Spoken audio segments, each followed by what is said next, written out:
হ্যাঁ ভিউয়ার্স, আজকে দেখবেন কিভাবে রিপ কাটার মেশিন থেকে পাইপিং কাটতে হয় গলার নেকের জন্য। মেশিন মেশিন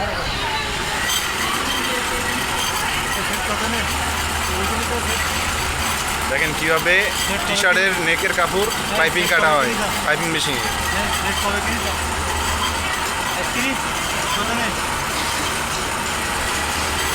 একজন দক্ষ ভাই রিপ কাটার মেশিন দিয়ে ভাই নেক কাটতেছে।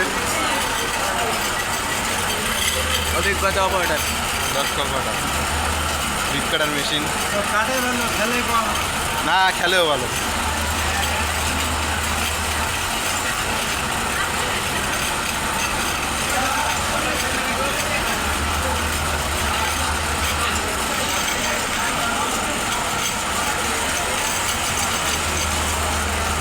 দেখেন সুন্দর করে একটা রোল হয়ে গেল।